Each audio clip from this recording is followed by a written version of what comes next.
Capítulo 2. El deseo. Punto inicial de todo logro. El primer paso hacia la riqueza. Cuando Edwin C. Burns descendió del tren de carga en Orange, New Jersey, hace más de 30 años, quizás parecía un vagabundo. Sin embargo, sus pensamientos eran los de un rey.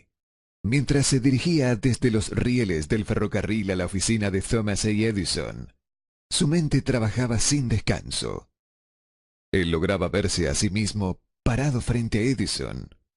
Se escuchaba a sí mismo solicitándole al señor Edison una oportunidad para llevar a cabo la única e intensa obsesión de su vida. Un deseo ardiente de convertirse en socio en los negocios del gran inventor.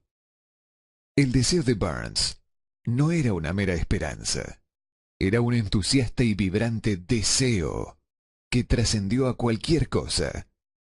Era claro y determinante. El deseo no era nuevo cuando se le acercó él a Edison. Este había sido su deseo dominante por un largo período. En un comienzo, cuando el deseo apareció por primera vez en su mente, debe haber sido, probablemente lo fue, solo un deseo. No obstante, no era solo un deseo cuando se apareció frente a Edison con él. Algunos años después, Edwin C. Burns estuvo parado nuevamente frente a Edison, en la misma oficina donde por primera vez conoció al inventor. Esta vez su deseo se había convertido en realidad. Ya era socio de Edison. El sueño dominante de su vida se había hecho realidad.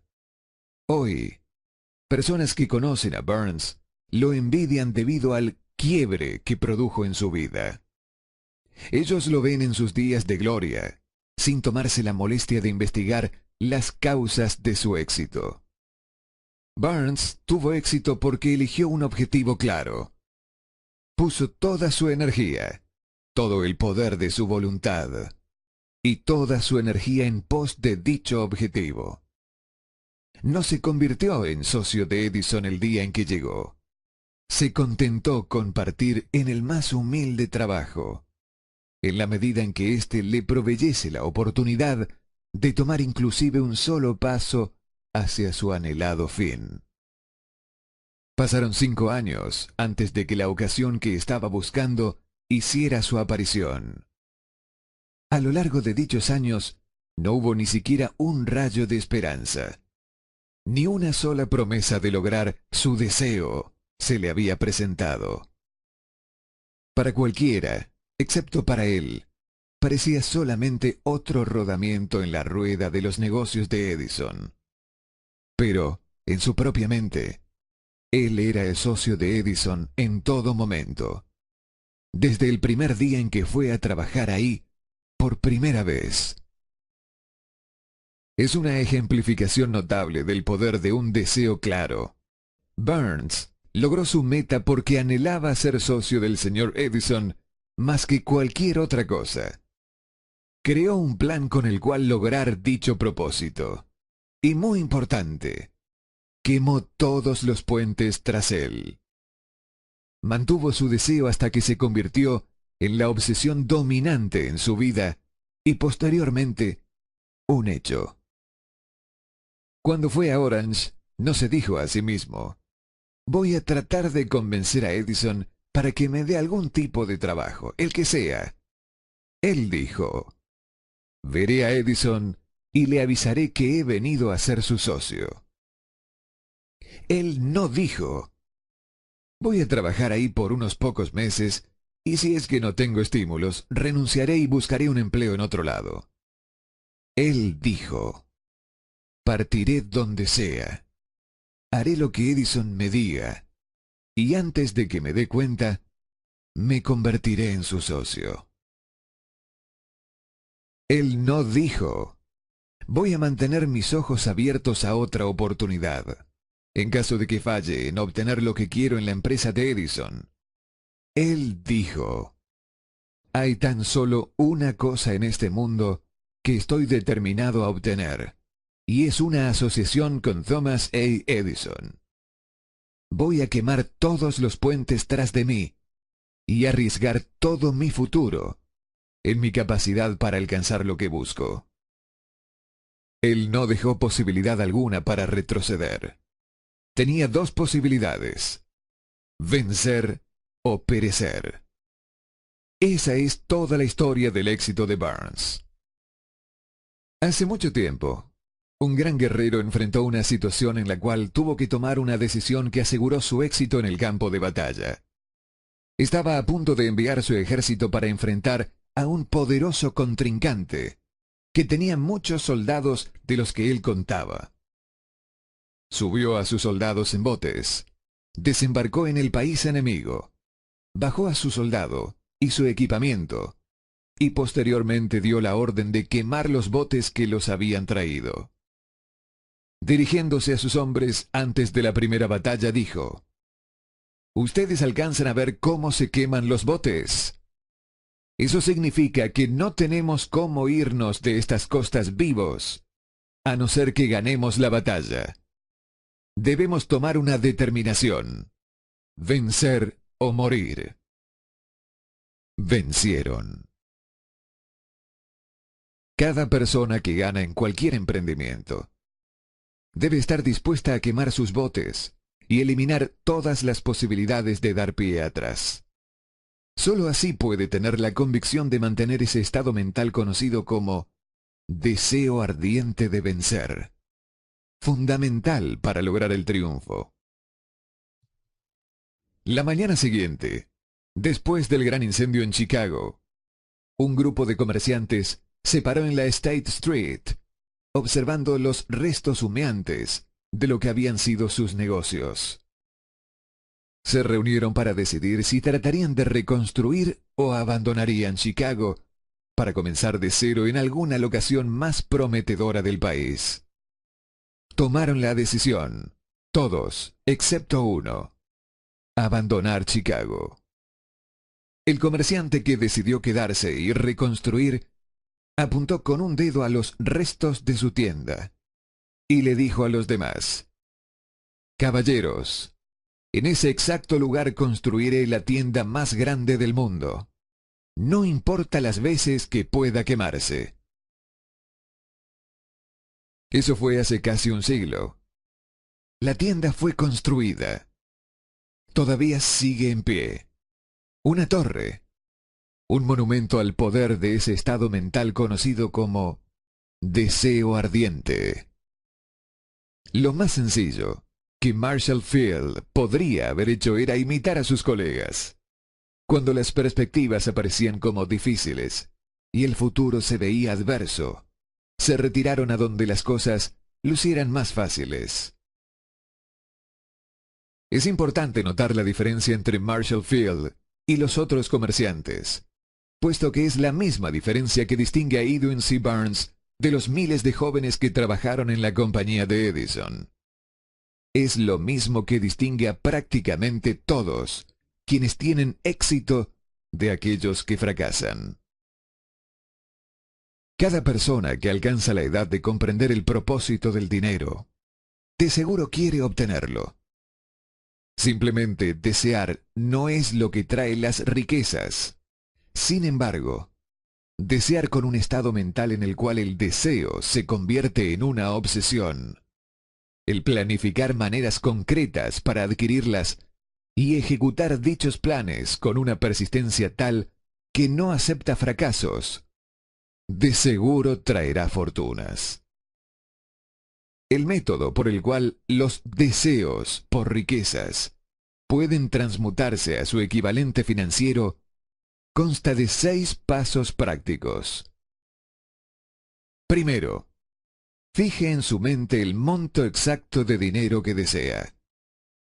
No basta con decir, quiero mucho dinero. Debe ser una cifra precisa. Hay una razón psicológica para esto que será descrita en el capítulo siguiente. Segundo, determine exactamente lo que está dispuesto a entregar a cambio del dinero que quiere. No existe algo por nada. Tercero, establezca una fecha concreta en la cual pretende poseer el dinero que busca. Cuarto, trace un plan concreto para lograr su deseo y comience inmediatamente a ponerlo en acción, sin importar si está o no preparado. Quinto, escriba un enunciado claro sobre la cantidad de dinero que pretende adquirir. Establezca el tiempo límite para dicha adquisición. Establezca lo que está dispuesto a entregar a cambio del dinero y detalle claramente el plan que ejecutará para acumularlo. Sexto, lea su declaración en voz alta, 2 veces al día, una antes de acostarse en la noche y otra antes de levantarse en la mañana. Mientras lea, debe sentir y creer que ese dinero ya está en su poder. Es primordial que siga estos 6 pasos. Deténgase especialmente en seguir las instrucciones del paso 6. Usted podría alegar que se le hace imposible verse en posesión del dinero antes de realmente tenerlo. Aquí es donde un deseo ardiente lo ayudará. Si usted realmente desea el dinero tan fervientemente que su deseo es una obsesión, no tendrá dificultad en convencerse de que lo va a adquirir. El objetivo es desear el dinero y llegar a estar tan determinado a poseerlo que se convenza de que lo tendrá. Solo aquellos que toman conciencia del dinero alguna vez acumulan grandes fortunas.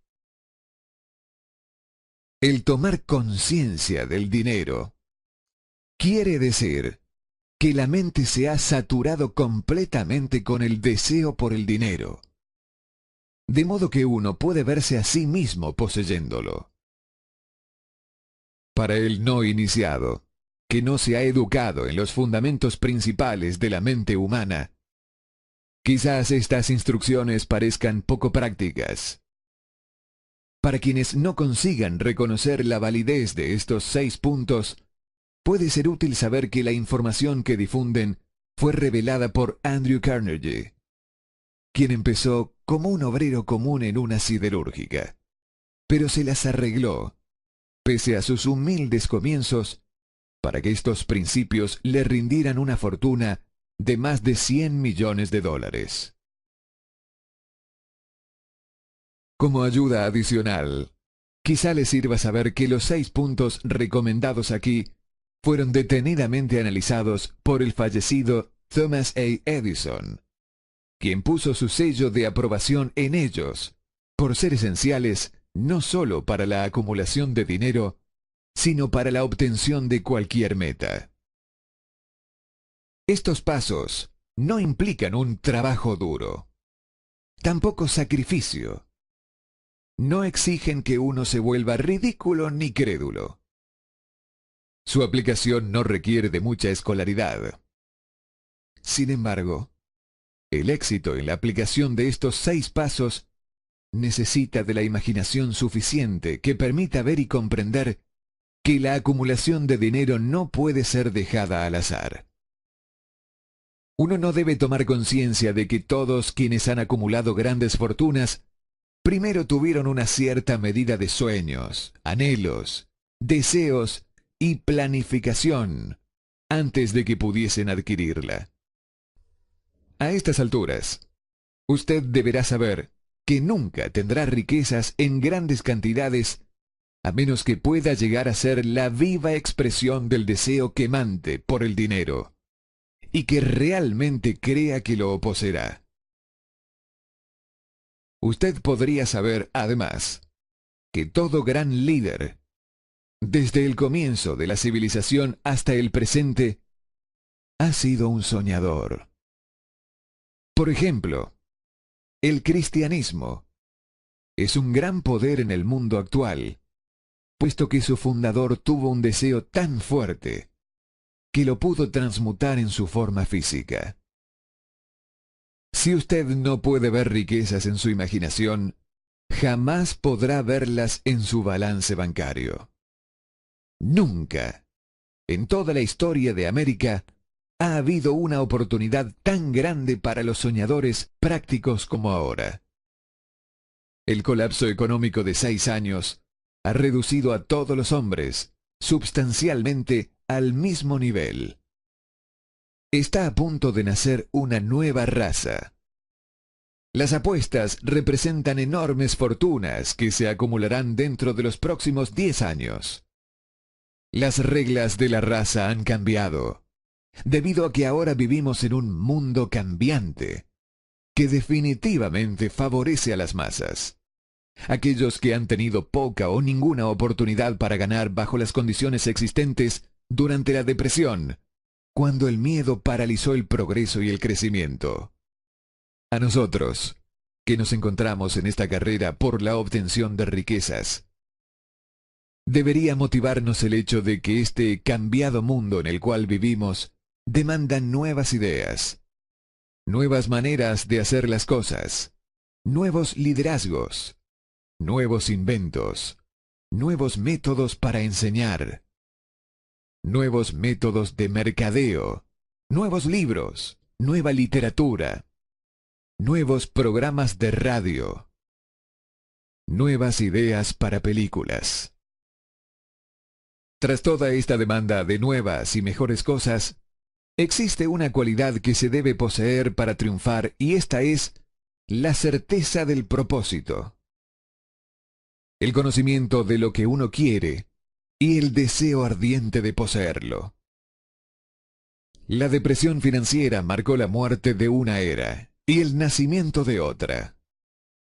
Este mundo cambiante necesita soñadores prácticos que pongan sus sueños en acción. Los soñadores prácticos siempre han sido y siempre serán los modeladores de la civilización.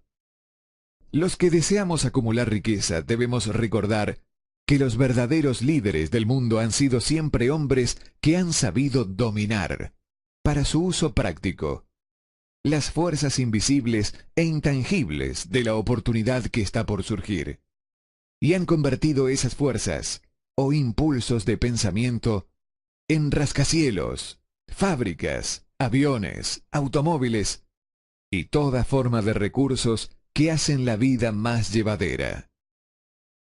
La tolerancia y una mente abierta son necesidades prácticas de un soñador en estos días. Aquellos que tienen miedo de las nuevas ideas están condenados antes de empezar. Nunca ha existido un momento más propicio para los emprendedores que el presente. La verdad, no hay un salvaje oeste que debe ser conquistado, como en los días de la carreta cubierta. Sin embargo, hay un mundo de negocios, financiero e industrial para ser remodelado y redirigido para nuevos y mejores caminos. Al planear la obtención de su porción de riqueza, no se deje influenciar por quienes menosprecian sus sueños. Para lograr grandes ganancias en este mundo cambiante, uno debe captar el espíritu de los grandes pioneros de antaño, cuyos sueños le han dado a la civilización todo lo que tiene de provechoso. El espíritu que infunde energía en nuestro propio país, en las oportunidades de usted y en las mías, para alimentar y vender nuestro talento. No olvidemos que Colón soñó con un mundo desconocido, apostó su vida en la existencia de ese mundo y lo descubrió. Copérnico, el gran astrónomo, soñó con una multiplicidad de mundos y los reveló. Nadie lo denunció como poco práctico después que había triunfado. En lugar de esto, el mundo lo veneró, probando así que una vez más, el éxito no requiere de disculpas, permisos por fracaso, ni coartadas. Si lo que usted quiere hacer está bien, y usted cree en ello, adelante, hágalo. Lleve a cabo sus sueños, y no haga caso de lo que los demás puedan decir si usted se topa en algún momento con tropiezos. Tal vez los demás no sepan que cada fracaso lleva consigo la semilla de un éxito equivalente. Henry Ford, pobre e ignorante, soñó con una carroza sin caballos. Se fue a trabajar con las herramientas que tenía, sin esperar una oportunidad que lo favoreciera, y ahora la evidencia de su sueño está en todo el planeta. Él puso más ruedas en funcionamiento que cualquier otro hombre, porque no tenía miedo de respaldar sus sueños. Thomas Edison soñaba con una lámpara que pudiese ser operada con electricidad. Empezó donde estaba parado y puso su sueño en acción. A pesar de más de 10.000 fallas, perseveró en su sueño hasta que lo convirtió en una realidad física. Los soñadores prácticos no claudican. Whelan soñaba con una cadena de tiendas de cigarros. Transformó su sueño en acción, y ahora las United Cigar Stores ocupan algunas de las mejores locaciones de las ciudades estadounidenses. Lincoln soñó en libertad para los esclavos de color. Puso su sueño en acción, y casi no vivió para ver un norte y sur unidos que tradujeron su sueño en realidad. Los hermanos Wright soñaron con una máquina que volase a través del aire. Hoy en día podemos ver la evidencia por todas partes de que sus sueños se han cumplido. Marconi soñaba con un sistema para dominar las intangibles fuerzas del éter. Las pruebas de que no soñaba en vano podemos encontrarlas en cada aparato de radio que existe en el mundo. Quizá le interese saber que los amigos de Marconi lo pusieron bajo custodia y fue examinado en un hospital para psicópatas cuando anunció que había descubierto un principio mediante el cual podría enviar mensajes a través del aire, sin la ayuda de cables ni algún otro medio físico de comunicación. A los soñadores de hoy en día les va mejor. El mundo está lleno de una abundancia de oportunidades que los soñadores del pasado jamás conocieron. Un deseo ardiente de ser y de hacer es el punto inicial desde el cual el soñador debe lanzarse. Los sueños no están hechos de apatía, pereza, ni falta de ambición. El mundo ya no se burla del soñador, ni los llama utópicos. Si piensa que sí lo son, viaje a Tennessee y sea testigo de lo que un presidente soñador ha hecho en la forma de aprovechar y usar el gran poder del agua de América. Muchos años atrás, un sueño como este podría haber parecido una chifladura. Usted se ha desilusionado, ha sido derrotado durante la depresión, ha sentido que su gran corazón se ha roto hasta sangrar. Tenga coraje, ya que estas experiencias han dispuesto el metal espiritual del cual usted está hecho. Estos son recursos invaluables. Recuerde, además, que todos quienes consiguieron el éxito en la vida tuvieron un mal comienzo y pasaron muchas dificultades antes de que pudiesen llegar. El cambio en la vida de la gente exitosa suele surgir en el momento de alguna crisis, a través de la cual les es develado su otro yo. John Bynon escribió Pilgrim's Progress, que se cuenta entre lo mejor de la literatura inglesa, después de haber estado confinado en prisión y haber sido fuertemente castigado a causa de sus ideas sobre la religión. D. Henry descubrió el genio que dormía en su interior después de haber conocido terribles infortunios y estar encarcelado en Columbus, Ohio. Forzado, a través de la desgracia, a conocer a su otro yo y a usar su imaginación, descubrió que era un gran autor en vez de un criminal indigno.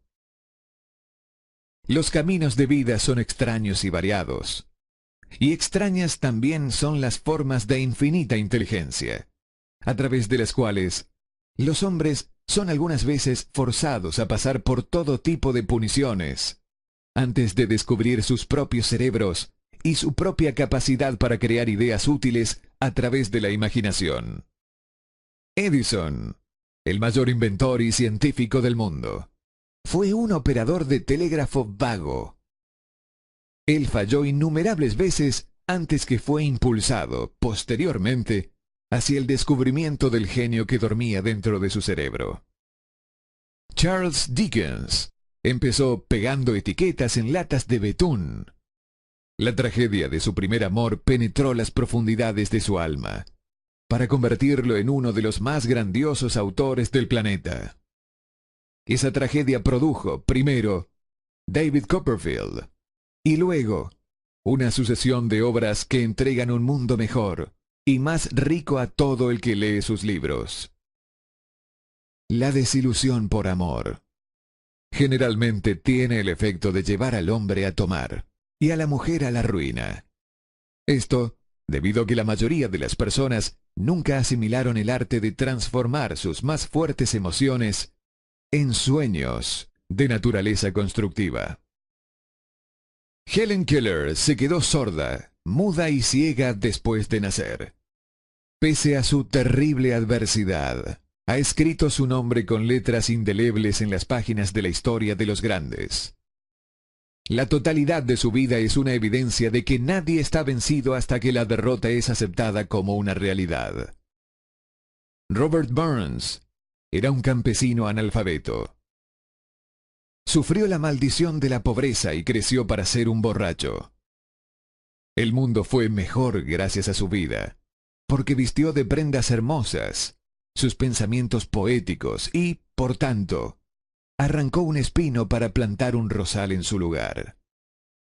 Booker T. Washington nació en la esclavitud, discapacitado por raza y color.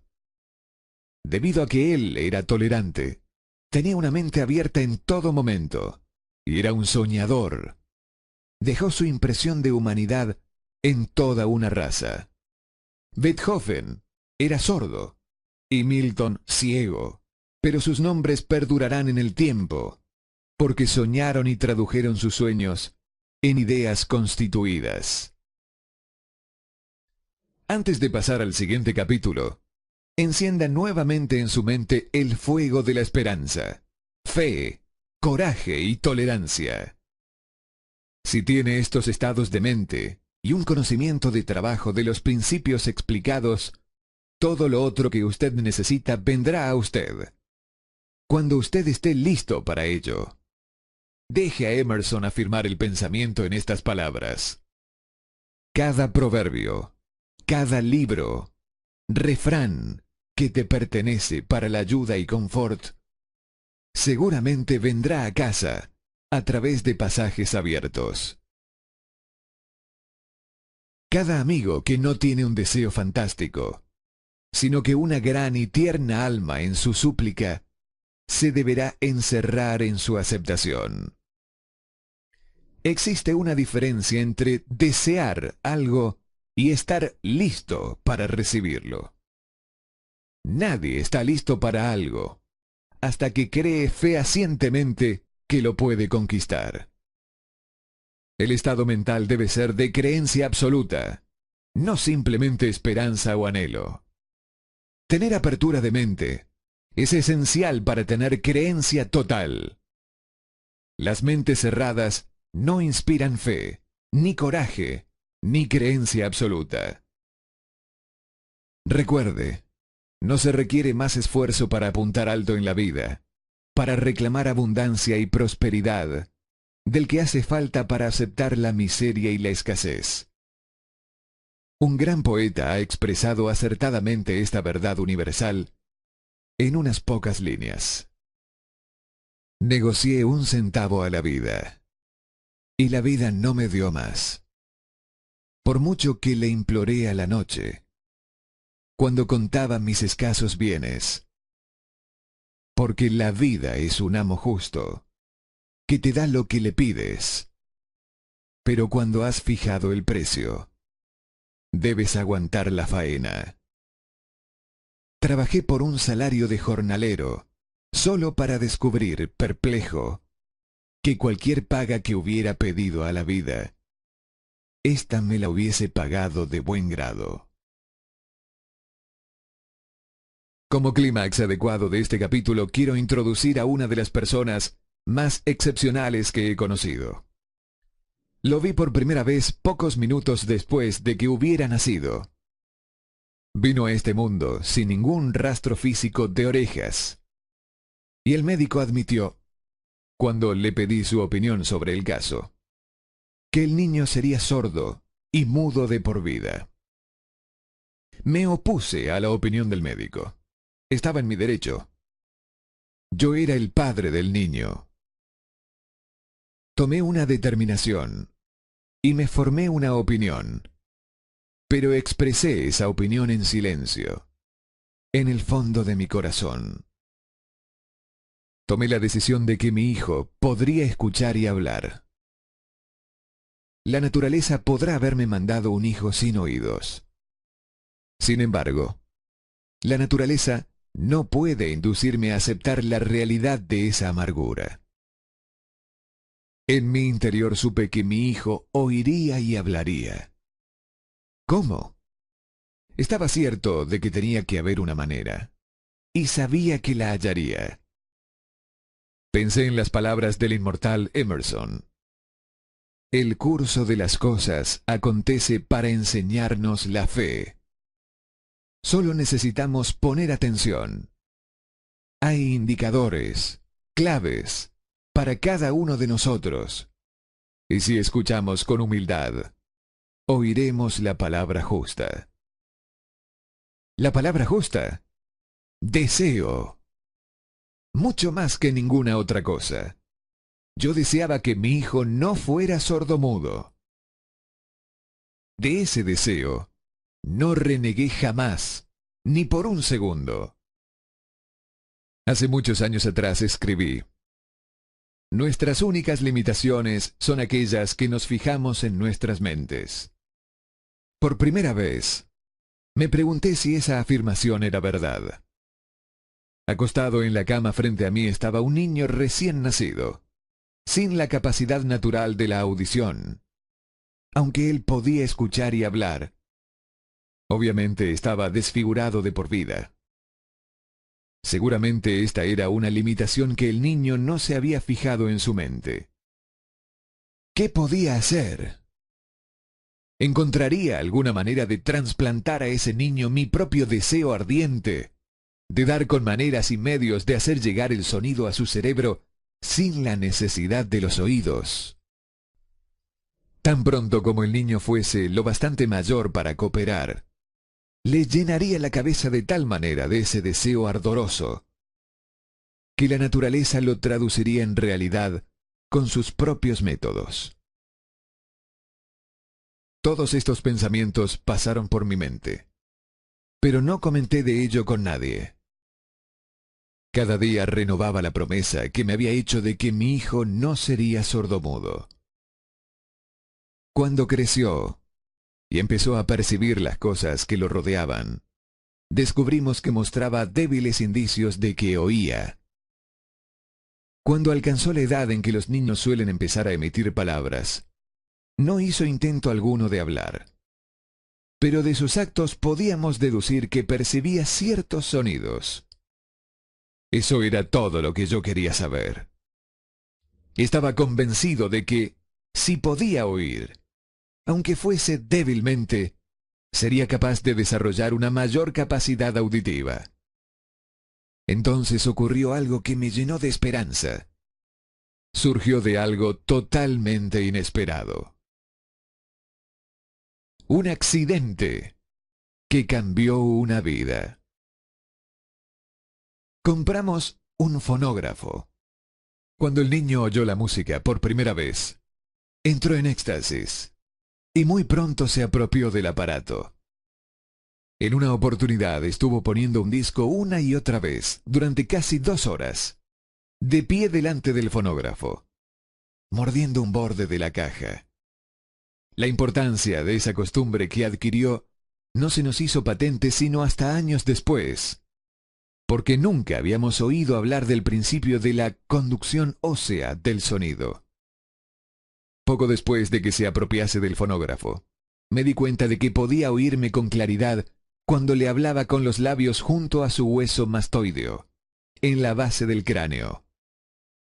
Estos descubrimientos me dieron los medios necesarios mediante los que comencé a traducir en realidad mi vehemente deseo de ayudar a mi hijo a desarrollar la audición y el habla. Para ese entonces, él estaba haciendo esfuerzos para decir ciertas palabras. La perspectiva estaba lejos de ser alentadora, pero el deseo respaldado por la fe no entiende lo que es la palabra imposible.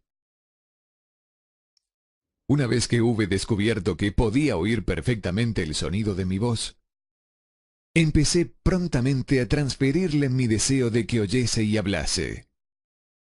Pronto, descubrí que el niño disfrutaba cuando yo le contaba cuentos antes de dormirse, de manera que me puse a trabajar para idear historias que estimularan su confianza en sí mismo, su imaginación y un agudo deseo de oír y de ser normal.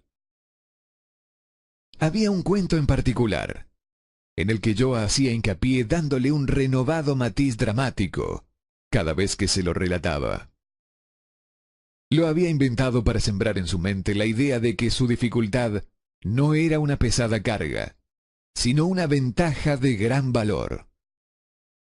Pese al hecho de que todas las maneras de pensar que yo había examinado señalaban que cualquier adversidad contiene la semilla de una ventaja equivalente, debo confesar que no tenía ni la menor idea de cómo se podía convertir esa dificultad en una ventaja.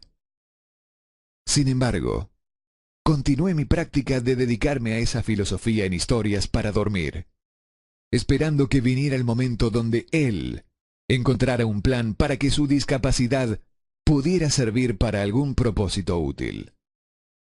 La razón me decía claramente que no había compensación alguna por la falta de oídos y equipo de audición natural. El deseo, respaldado por la fe, empujó a la razón hacia el lado y me inspiró a seguir adelante. Ganó un mundo nuevo con 6 centavos. Al analizar la experiencia retrospectivamente, puedo ver que su fe en mí tuvo mucho que ver con los extraordinarios resultados. Él no cuestionaba nada que yo le dijera.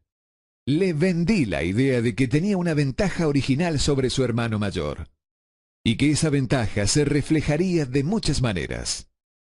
Por ejemplo, los maestros en la escuela se darían cuenta de que no tenía orejas, y por ese motivo le dedicarían una atención especial, y lo tratarían con una amabilidad y una benevolencia asombrosas.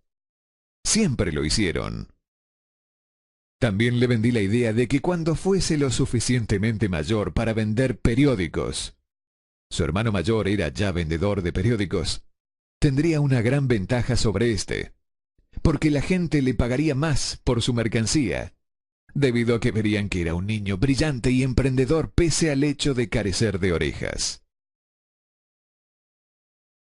Cuando tenía unos 7 años, mostró la primera prueba de que nuestro método de apoyo rendía sus frutos.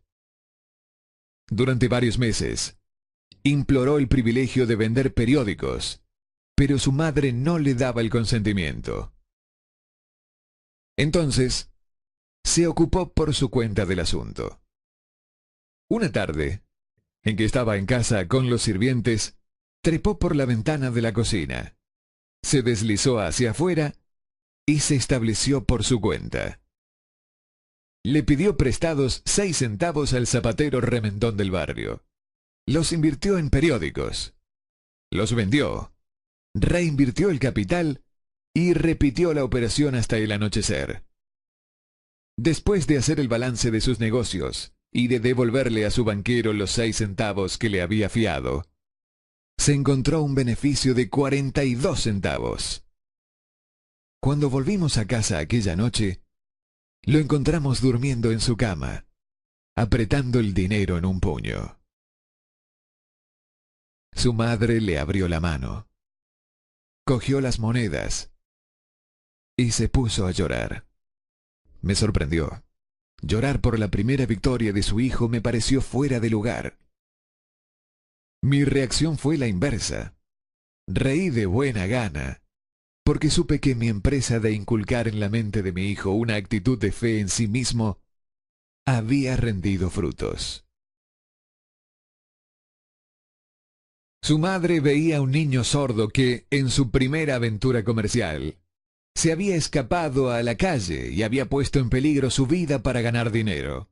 Yo veía un hombrecito de negocios valiente, ambicioso y lleno de confianza en sí mismo, cuyo valor intrínseco se había incrementado en un 100% al haber ido a negociar por su cuenta y haber ganado. La transacción me complació, porque había dado pruebas de una riqueza de recursos que lo acompañaría toda su vida. Más tarde, los eventos probaron que esto era cierto. Cuando su hermano mayor quería algo, él se acostaría en el piso, golpearía sus piernas en el aire, lloraría y, finalmente, lo obtendría. Cuando el pequeño niño sordo quería algo, planificaría una manera de ganarse el dinero, luego comprárselo para sí mismo. Hasta el día de hoy, todavía sigue este plan. En realidad, mi propio hijo me ha enseñado que las incapacidades pueden ser convertidas en escalones, en los que uno puede trepar para alcanzar una meta valiosa, a menos que sean aceptados como obstáculos y usados como coartadas. El niño sordo que oyó. El pequeño sordo asistió a la escuela, al instituto y a la universidad, sin que fuese capaz de oír a sus maestros, excepto cuando le gritaban fuerte a corta distancia. No lo llevaron a una escuela para sordos. No le permitimos que aprendiese el lenguaje de los sordomudos. Habíamos decidido que viviese una vida normal, y mantuvimos esa disposición, aunque nos costó muchas discusiones acaloradas con funcionarios escolares. Cuando estaba en el instituto, probó un aparato eléctrico para mejorar la audición. Pero no le dio resultado debido a que nosotros creemos que es por una condición expuesta cuando el niño tenía 6 años de edad, por el doctor J. Gordon Wilson de Chicago, cuando él operó un lado de la cabeza del niño y vio que no había señales del equipo de audición natural. Durante su última semana en la universidad, sucedió algo que marcó el hito más importante de su vida. En lo que pareció una mera casualidad, entró en posesión de otro aparato eléctrico para oír mejor, que le remitieron para probar. Estuvo indeciso en probar el aparato, debido a su decepción con otro similar. Finalmente lo tomó, se lo puso en la cabeza, le conectó las baterías y, ¡sorpresa!, como por arte de magia, su deseo de toda la vida de oír normalmente se convirtió en realidad. Por primera vez oía tan bien como cualquier persona con audición normal. Alborozado con el mundo diferente que acababa de percibir a través de ese aparato auditivo, se precipitó al teléfono, llamó a su madre y oyó su voz a la perfección. Al día siguiente, oía con claridad las voces de sus profesores en clase. Por primera vez en su vida, también, mi hijo podía charlar con la gente, sin necesidad de que le hablaran con voz de trueno. Realmente, había entrado en posesión de un mundo distinto. El deseo había comenzado a pagar dividendos, pero la victoria todavía no era cabal. El muchacho tenía que encontrar todavía una manera definida y práctica de convertir su desventaja en una ventaja equivalente. Ideas que obran milagros. Sin apenas darse cuenta de la importancia de lo que acababa de obtener, pero extasiado con la satisfacción del descubrimiento de ese mundo de sonidos, escribió una entusiasta carta al fabricante del audífono, relatándole su experiencia. Algo en ella hizo que la compañía lo invitase a Nueva York.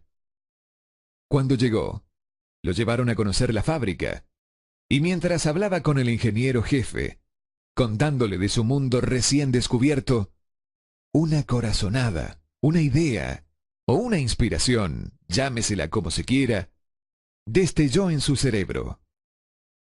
Era ese impulso del pensamiento que convertía su dificultad en una ventaja, destinada a pagar dividendos en dinero y en dicha por millares durante todo el tiempo venidero. El resumen y el núcleo de ese impulso de pensamiento era así. Se le ocurrió que él podría ser de gran ayuda para los millones de sordos que viven sin el beneficio de audífonos, si pudiera encontrar una manera de narrarles la historia de su descubrimiento del mundo. Durante un mes entero llevó a cabo una intensa investigación, durante la cual analizó todo el sistema de ventas del fabricante de audífonos e ideó formas y medios de comunicarse con los duros de oído de todo el mundo, resuelto a compartir con ellos su nuevo mundo recién descubierto. Una vez lo tuvo hecho, puso por escrito un plan bienal, basado en sus investigaciones. Cuando lo presentó a la compañía, al momento le dieron un puesto de trabajo para que llevara a cabo su ambición. Poco había soñado, cuando empezó a trabajar, que estaba destinado a llevar esperanza y aliento a millares de sordos que, sin su ayuda, se hubieran visto condenados para siempre a la sordera. Un poco después se asoció con el fabricante de su equipo de audición, quien me invitó a asistir a una clase conducida por su empresa, que tenía el propósito de enseñarle a sordomudos a escuchar y hablar. Yo nunca había escuchado de ese tipo de educación, por lo tanto, visité la clase escéptico, pero esperanzado de que mi tiempo no fuera totalmente desperdiciado. Aquí presencié una demostración que me dio una mayor visión de lo que yo había despertado y mantenido vivo en la mente de mi hijo. El deseo para escuchar normalmente. Yo vi sordomudos que estaban siendo enseñados a escuchar y hablar, al aplicar el mismo autoprincipio que yo había utilizado hace más de 20 años atrás para salvar a mi hijo del mutismo por sordera.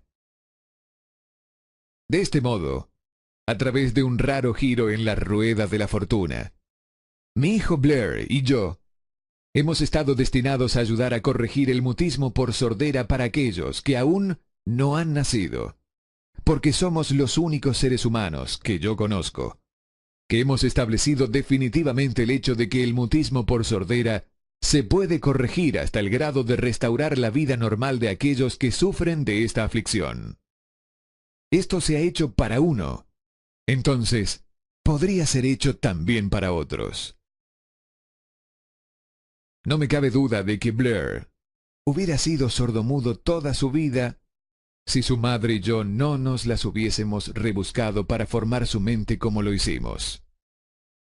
El doctor que lo atendió al nacer nos dijo, confidencialmente, que podía ser que el niño nunca escuchará ni hablará. Hace unas pocas semanas atrás, el doctor Irving Burgess, un especialista renombrado en dichos casos, examinó a Blair muy detalladamente y quedó sorprendido cuando vio lo bien que ahora escuchaba y hablaba mi hijo. Dijo que su examen indicaba que, teóricamente, el niño no debería haber escuchado del todo, pero el chico sí escuchaba, a pesar del hecho que los rayos X mostraban que no había abertura en el cráneo, por las cuales sus oídos podían pasar al cerebro. Cuando sembré en su interior el anhelo de oír, de hablar y de vivir como una persona normal, alguna extraña influencia hubo en ese impulso que hizo que la naturaleza tendiese una especie de puente para salvar el golfo del silencio que separaba su cerebro del mundo exterior, por algunos medios que los más agudos especialistas médicos no habían sido capaces de descifrar. Sería un sacrilegio para mí hacer conjeturas de cómo la naturaleza había llevado a cabo este milagro. Sería imperdonable si yo me negara a decirle al mundo todo lo que sé de la humilde parte que asumo en esta extraña experiencia. Es mi deber y un privilegio decir que creo, y no sin razón alguna, que nada es imposible para la persona que respalda el deseo con una fe perdurable. En verdad, el deseo ardiente tiene maneras tortuosas de transmutarse en su equivalente físico. Blair deseaba una audición normal. Ahora la tiene. Nació con una minusvalía que fácilmente hubiera desviado a alguien, con un deseo menos definido a la calle, con un puñado de lápices en una mano y una lata vacía en la otra. Esta incapacidad ahora promete servir como medio a través del cual él concederá un servicio útil a muchos millones que sufren complicaciones para escuchar, y también para darles un empleo útil con una compensación financiera adecuada para el resto de su vida. La pequeña mentira piadosa que sembré en su mente cuando él era un niño, llevándolo a creer que su defecto se convertiría en una gran ventaja que podría capitalizar, se justificó sola. Ciertamente, no hay nada, correcto o equivocado, que la confianza, sumada a un deseo ardiente, no pueda hacer realidad. Estas cualidades están al alcance de todos. En toda mi experiencia de tratar con hombres y mujeres con problemas personales, nunca manejé un caso que demostrará más definitivamente el poder del deseo. Los autores algunas veces cometen el error de escribir sobre temas que conocen muy poco o solo superficialmente. Ha sido mi buena fortuna el haber tenido el honor de probar la solidez del poder del deseo a través de la aflicción de mi propio hijo. Tal vez fue providencial que la experiencia viniera como lo hizo. Ciertamente nadie está mejor preparado que él de servir como un ejemplo de lo que pasa cuando el deseo es puesto a prueba. Si es que la madre naturaleza se doblega al poder del deseo, es lógico que el hombre puede derrotar a un candente deseo. El poder de la mente humana es extraño e imponderable. No entendemos el método por el cual usa cada circunstancia, cada persona, cada cosa física dentro de su alcance, como un medio de transformar el deseo en su contrapartida material. Tal vez la ciencia descubrirá este misterio. Yo le implanté en la mente de mi hijo el deseo de escuchar y hablar como cualquier persona normal. Este deseo ahora se volvió una realidad. Le implanté en su mente el deseo de convertir su mayor discapacidad en su mayor recurso. Ese deseo ha sido realizado.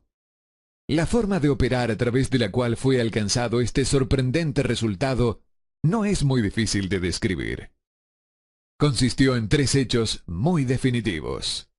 Primero, yo mezclé la fe con el deseo de escuchar normalmente que le traspasé a mi hijo. Segundo, le comuniqué mi deseo a él en toda forma concebible que estaba disponible a través de esfuerzos persistentes y continuos durante varios años. Tercero, él creyó en mí.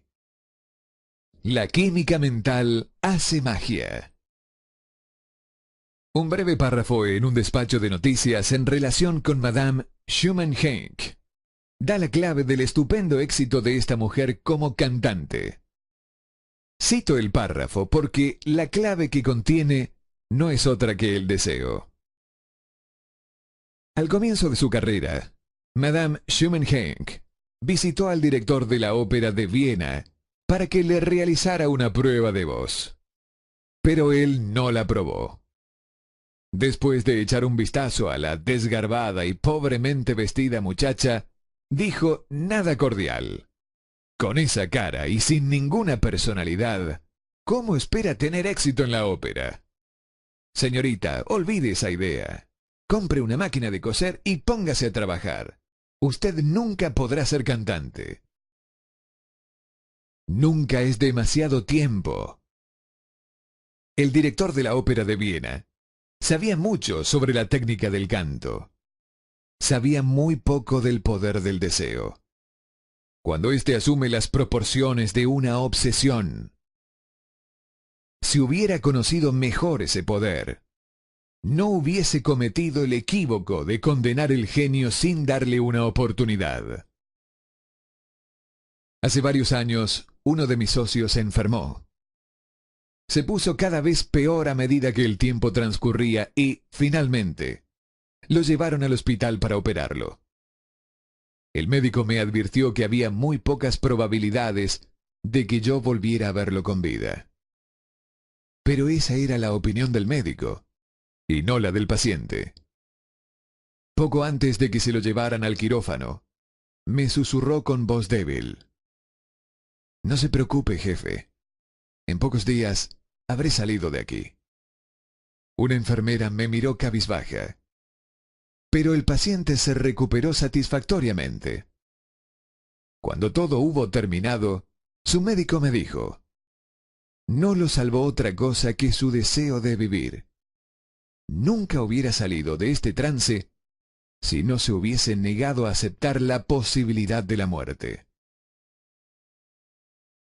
Creo en el poder del deseo respaldado por la fe, porque he visto cómo ese poder elevaba a hombres desde comienzos humildes a posiciones de poder y riqueza. Lo he visto cómo saqueaba la tumba de sus víctimas, cómo servía de medio para que los hombres llevaran a cabo su rehabilitación después de haber fracasado en un centenar de formas distintas. Lo he visto darle a mi propio hijo una vida normal, feliz y llena de éxito, a pesar de que la naturaleza lo mandase a este mundo sin orejas. ¿Cómo se puede dominar y usar el poder del deseo? Eso queda explicado en este capítulo y los subsiguientes de este libro. Este mensaje está saliendo al mundo al final del más largo y tal vez más devastador período de depresión que América haya nunca conocido. Es razonable suponer que el mensaje llamará la atención de muchos que han sido heridos por la depresión, aquellos que han perdido sus capitales, otros que han perdido sus cargos, y muchos que deben reorganizar sus planes y preparar un retorno. A todos ellos, quiero llevarles el pensamiento que todo logro, sin importar su naturaleza o propósito, debe comenzar con un intenso deseo vehemente por algo definitivo. Mediante algún extraño y poderoso principio de química mental que nunca ha divulgado, la naturaleza envuelve en el impulso del deseo ardiente ese algo que no reconoce la palabra imposible ni acepta el fracaso como factible. No hay limitaciones para la mente, excepto las que aceptamos. La pobreza y la riqueza son vástagos del pensamiento.